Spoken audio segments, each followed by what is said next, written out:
Hi friends, chicken curry ఎలా చేసుకోవాలో వీడియోలో చూద్దాం రండి.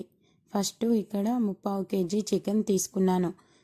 ఫస్ట్ సాల్ట్ వేసుకొని వాటర్ వేసుకొని వాష్ చేసి మళ్ళొకసారి క్లీన్ చేయాలి. క్లీన్ చేసి ఒక రంధ్రాలున్న గిన్నెలో వడేసేయాలి. తర్వాత వాటర్ అంతా పోయిన తర్వాత ఒక బౌల్ తీసుకొని దానిలో ఈ చికెన్ని వేసుకోవాలి. ఈ చికెన్లో 2 టేబుల్ స్పూన్ కారం, 2 టేబుల్ స్పూన్ సాల్ట్ వేసుకోవాలి. స్పైసీ ఎక్కువ కావాలనుకుంటే వేసుకోవచ్చు. కిడ్స్ ఉంటే 2 టేబుల్ స్పూన్ కారం, 2 టేబుల్ స్పూన్ ఉప్పు సరిపోతుంది. తర్వాత 1 స్పూన్ పసుపు వేసుకొని తర్వాత 1 స్పూన్ ఆయిల్ వేసుకొని బాగా మిక్స్ చేయాలి. బాగా కలిపిన తర్వాత 1 అవర్ డీప్ ఫ్రిడ్జ్లో మ్యాగ్నేట్ చేసుకోవాలి. కావాలనుకుంటే పెరుగు కూడా వేసుకోవచ్చు. 1 అవర్ మ్యాగ్నేట్ చేసుకున్న తర్వాత పక్కన పెట్టుకొని తర్వాత స్టవ్ను వెలిగించుకోవాలి. స్టవ్ను వెలిగించి ఒక బౌల్ను పెట్టుకోవాలి. తర్వాత 2.5 స్పూన్ ఆయిల్ వేసుకోవాలి. ఒక 3 or 4 పచ్చిమిర్చిని హాఫ్ కట్ చేసుకొని వేసుకోవాలి. జీలకర్రను వేసుకోవాలి 1 స్పూన్. జీలకర్ర వేగిన తర్వాత పచ్చిమిర్చి వేసుకోవాలి. పచ్చిమిర్చి వేగిన తర్వాత ఆనియన్స్ని వేసుకోవాలి. ఆనియన్ వేసుకున్న తర్వాత కరివేపాకును వేసుకోవాలి. ఇక్కడ 1/2 స్పూన్ పసుపు వేసుకోవాలి. అన్నీ మిక్స్ అయ్యేలా కలుపుకోవాలి. ఆనియన్ వేగిన తర్వాత అప్పుడే దంచుకున్న అల్లం వెల్లుల్లి పేస్ట్ వేసుకోవాలి. అంతా ఒకసారి కలుపుకోవాలి. ఇప్పుడు 1 minute మూత పెట్టి పోపు వేగనివ్వాలి. తర్వాత మ్యాగ్నేట్ చేసుకున్న చికెన్ని తీసుకొని ఈ పోపులో వేసుకోవాలి. వేసుకున్న తర్వాత చికెన్ని మొత్తం మిక్స్ అయ్యేలా పోపు అంతా మిక్స్ అయ్యేలా బాగా కలుపుకోవాలి. కలుపుకొని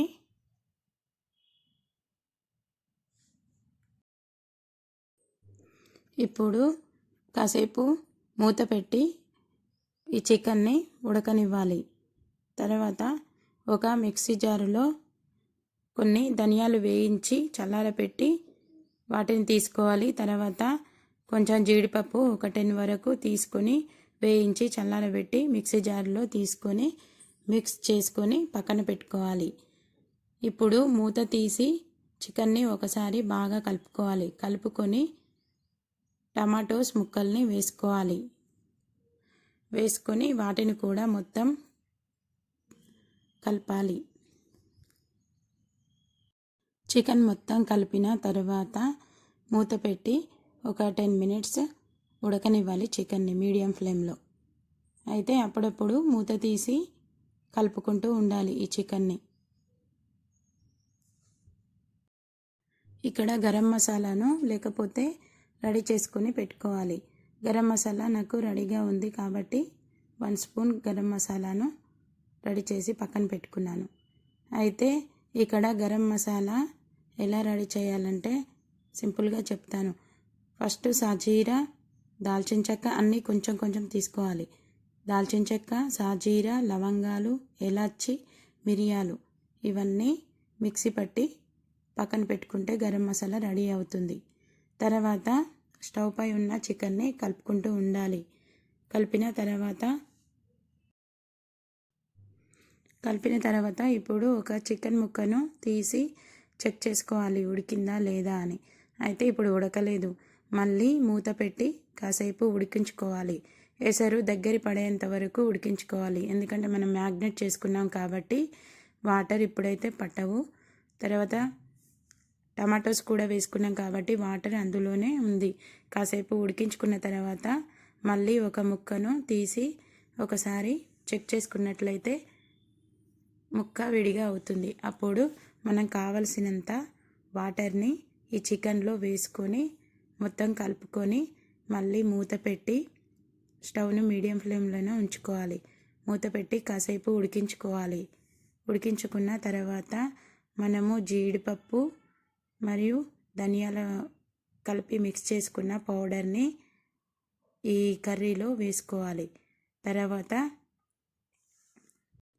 కొబ్బరి పొడిని వేసుకోవాలి. ఒక చిన్న స్పూన్ గరం మసాలా వేసుకొని కర్రీ మొత్తం కలిసేటట్లు కలుపుకొని మూత పెట్టుకొని కాసేపు ఉడికించుకోవాలి. ఇక్కడ ధనియాలు మరియు జీడిపప్పు పౌడర్ని వేసుకున్నాం కాబట్టి కర్రీ తొందరగా కన్సిస్టెన్సీ థిక్గా అవుతుంది. ఇప్పుడు పుదీనాను వేసుకొని కర్రీ కలుపుకోవాలి. తర్వాత కొత్తిమీరను వేసుకొని సర్వ్ చేసుకున్నట్లయితే చికెన్ కర్రీ రెడీ అవుతుంది. ఈ వీడియోలో చూసినట్లు ఒకసారి చికెన్ కర్రీని రెడీ చేసుకోండి, టేస్ట్ చేయండి, చాలా బాగుంటుంది. ఈ వీడియో నచ్చినట్లయితే లైక్ చేయండి, సబ్స్క్రైబ్ చేసుకోండి, షేర్ చేయండి.